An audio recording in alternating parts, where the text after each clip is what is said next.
Yes, love is definitely in the air dito sa TV. Nako, Kuya Pao, ilang days na lang, Hearts Day na! Kaya naman, ano man ang status ng puso nyo, pupusuan namin yan. All you have to do is do it for love.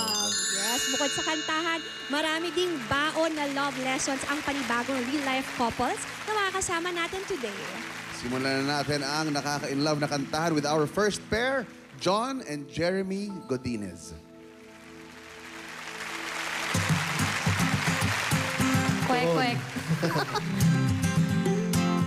Nung nagkabalikan kami as a band, doon na ulit na-develop yung pagsasama namin and at the same time, yung feelings namin na naudlot. Genuine naman yung feelings namin. So, mas nakita ko sa kanya yung care. Yun naman na isang bagay na napamala ko sa kanya. Nagsimula akong kumanta. Since nasa church ako, kasabay na rin po yun ng pagda-drums ko. So, ako naman keyboards, kumakanta rin ako. Pero magkabanda talaga kami. Nakakatawa kasi we meet unexpectedly and then we end up na kami pa rin magkasama hanggang ngayon. And that for me is a magical thing. Hanggang dulo ang pag-ibig ko. You were just a dream that I once knew. Hi, I'm John. And I'm Jeremy. And we will do it for love. Iba yung posisan eh. John and Jeremy, hello! Hello po. Kumusta kayo? Okay lang. Okay naman po. Okay, nagkakilala sila sa church pala. Pareho Yes kayo, po. sa choir ba kayo? Or sa band? Sa ano po kami sa band, sa youth po. Okay. Meron silang yung youth namin sa church, meron silang kinakandak na pwede ring matutong mag-instrument, ganun Okay. po. Kaya doon din kami nag-meet. Pero, nung nag-meet kayo, balita ko, hindi agad naging kayo. Naging tulay ka Oo pa dun nga. sa ano eh. Sa ex daw niya? Sa ex eh. Paano nangyari yung kwentuhan mo naman kami? Paano nangyari at ba't mo naman inagaw? Hindi, joke lang. Joke lang. May story yan, So, may naging- story, may story. Ikaw ang ikaw nagtumulay sa kanilang dalawa. Tumulay po ako in terms of, ang backstory po talaga nun, hindi kasi siya pinapayagan nung mother, nung ex niya na babae, na makipag-usap. So ako yung naging tulay nila for communication. Ikaw, tapos iniiba mo. Iniiba mo sila sa Hindi po sila ano pala. Uy, pero balita ako, magse-celebrate na daw kayo ngayong buwan ng 10th anniversary nyo. Yes po, Oo opo. nga Nag-celebrate eh. na po kami. Feb 21. Yes po, Happy 10th year anniversary. Happy Happy Annie. anniversary. Ang sarap naman nun. 10 nga eh. years. Parang kami ni Baba. Ay, May sahali. naalala ko si Baba. May sahali. Pero Tsaka malapit na rin kayo. Oo. Oo. Kamusta? Kamusta? May mga naging challenges pa kayo sa 10 taon na yon? Meron. Marami rin po kaming challenges sa buhay namin bilang mag-asawa. Pero siguro ang nangyari kaya namin na-overcome yon is pinapalibutan namin sarili namin ng mga reminders yung pinagsamahan po namin. Gaya po ito pong sing-sing ko po ito, hindi po ito 299. Ito po ay 150 pesos lang. Oo. Binili ko po siya way back 2012 sa classmate ko ng college. Correct. So, until now, nung 2014, kinasal po kami, may mga nag-sponsor sa amin, napalitan na yung sing-sing namin kasi stainless daw. Pero sabi ko, hindi. Kasi may malaking part ng buhay namin to. Opo. Kumbaga pa nagkakaroon kami ng misunderstanding, tumitingin kami dito. O nga pala, no? May sumpaan pala kami. Galing. Ang ganda galing. nun. Hindi importante kung magkano. Ang Yeah. importante Yeah. sabihin. Pero, isisingit ko lang. Balita ko rin kasi, meron ka rin, kumbaga, masaya ang iyong pamilya. Kasama si John, of course. Pero, may kulang, ika nga, dun sa part ng family mo. And, kumbaga, hinahanap mo raw yung biological parents mo. Yes. Tama ba? Opo. Andito ang tahanan pinakamasiya para tumulong just in case, Jeremy, gusto mo bang magsabi o mag-ano sa kanila, manawagan, ika nga? Opo. Ayan. Okay. So, kung napapanood niyo po ito sa TV, mami, kung sino ka man, kung nasan ka man, first of all, nagpapasalamat ako sa'yo for giving me also a second chance at life.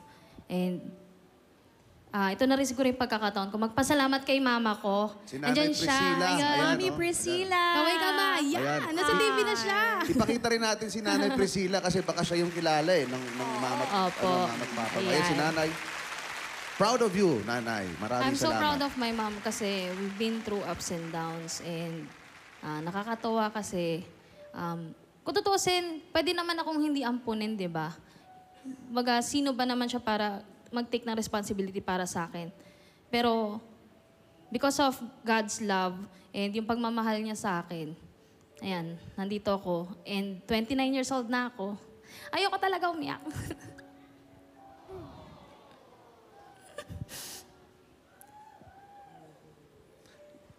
Sorry po. Okay lang. It's okay. It's okay.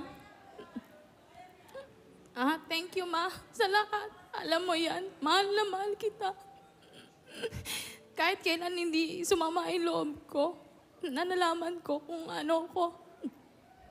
Salamat sa iyo kasi nakilala ko si Lord. Salamat sa iyo kasi ang dami ko natutunan sa buhay. Natuto akong maging mapagbigay, natuto akong maging mapag-unawa. Hindi ko na mabilang kung gano'ng kadami yung binigay mo sa akin. Hanggang ngayon, yung extension ng pagmamahal mo hanggang sa mga apo mo. Sa 3 mong apo, grabe, hindi ko mabilang. Sorry. Sorry sa lahat na nagawa ko sa'yo and lagi mong tatandaan na mahal kita. Hindi kita iiwan. Ang reason kaya ako gustong manawagan dito is for me, yung closure na lang na makilala ko siya and magpapasalamat ako sa kanya. Before kasi galit ako sa kanya. Sabi ko, bakit niya kaya ginawa yun?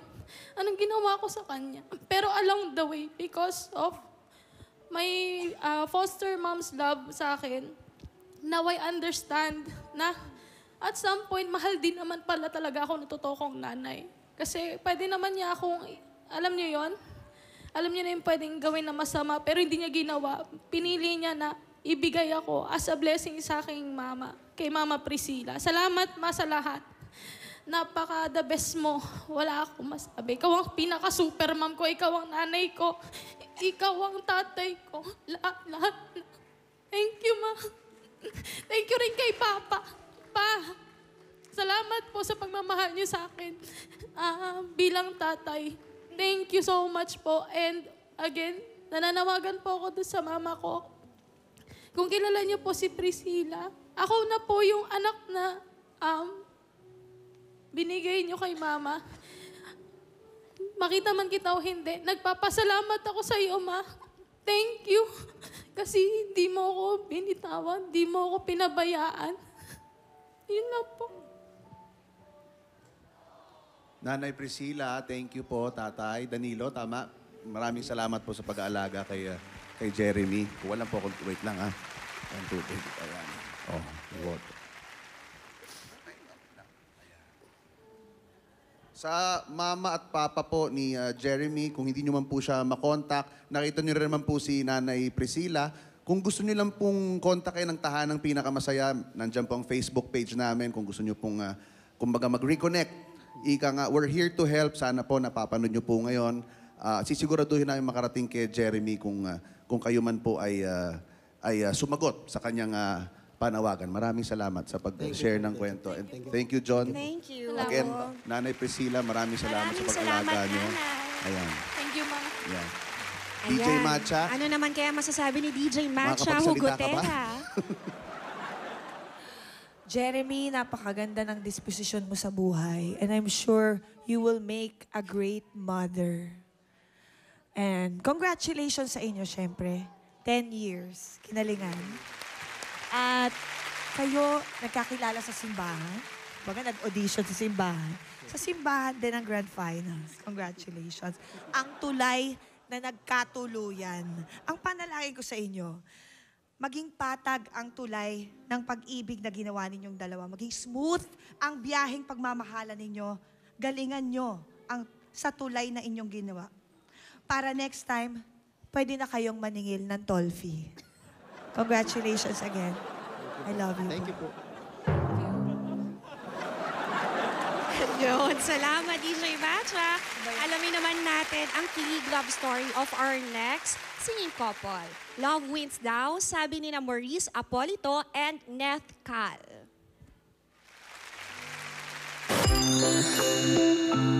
Darna. Nagkakilala po kami sa social media. Pares po kasi kaming hairdresser. Kasi parang po naghanap rin po ako ng katawang sa buhay na sobrang perfect po kasi pares kami ng trabaho. So pwede kami magsama sa isang bahay na same work tapos same vibes and yes. It's about talent and love. Yung pagmamahal na nakikita sa amin dalawa, yun na lang po sana yung maramdaman ng ibang tao na yung manonood sa amin. Hanggat nararamdaman po namin sa isa't isa na masaya po kami. Ang pagmamahal naman po, hindi naman po yun para sa babae at lalaki lang. Same gender kaming dalawa. May naramdaman po kaming pagmamahal, yun po yun. Kahit kailan di kita iiwan. You got my head spinning. No kidding, I can't pin you down. Hi, I'm Morris. Hi, I'm Kenneth, and we will do it for love. Para kayo si Sam Smith. Oh my God.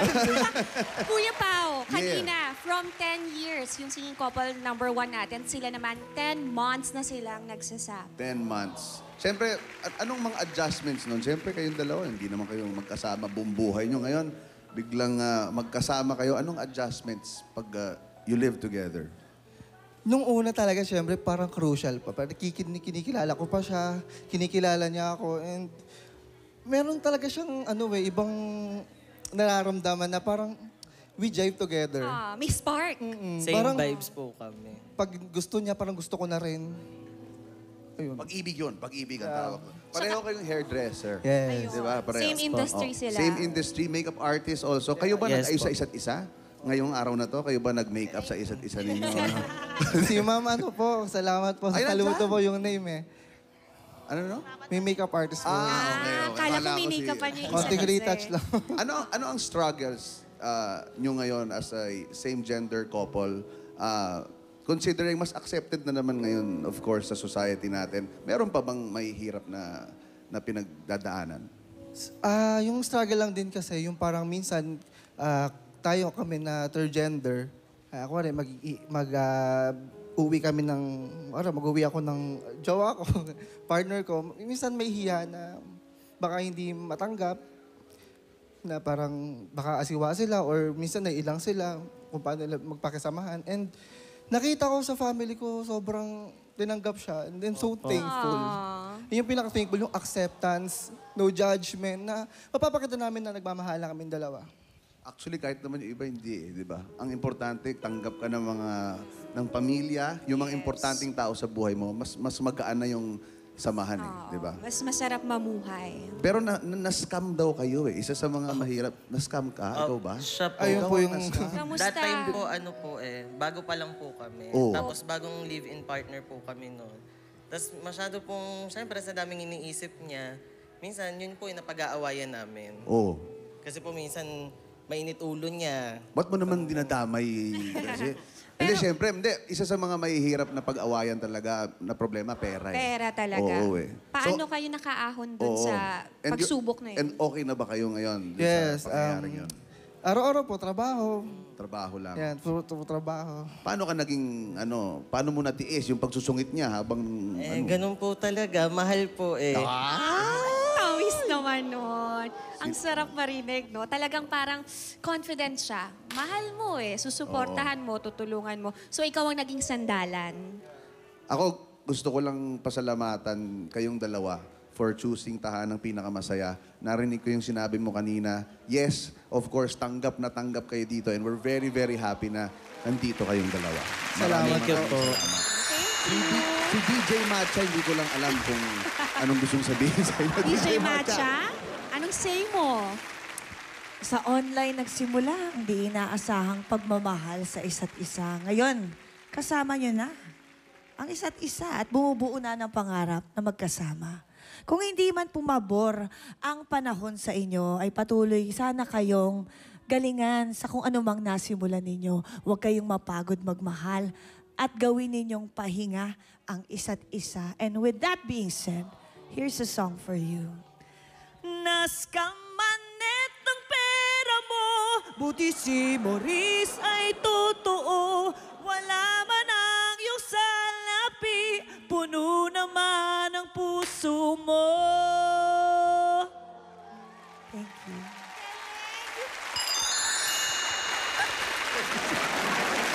Nung bibigla ka na lang, bigla ka lang kumakanta. Gusto niya rin bumirit Ang hina-hina ng boses mo, bigla ka lang bumirit.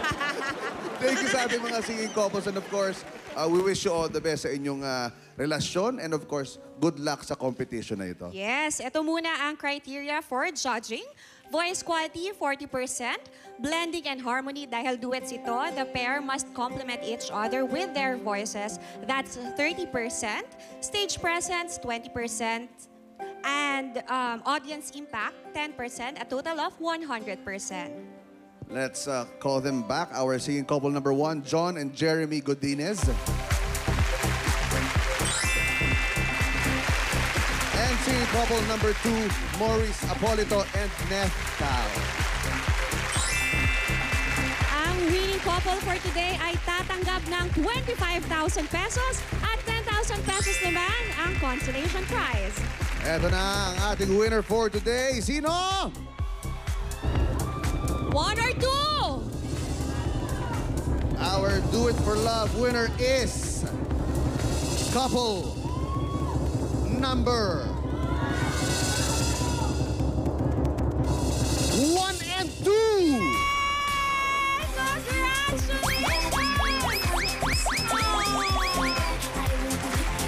Talagang love win dito sa tahanan, pinakamasaya.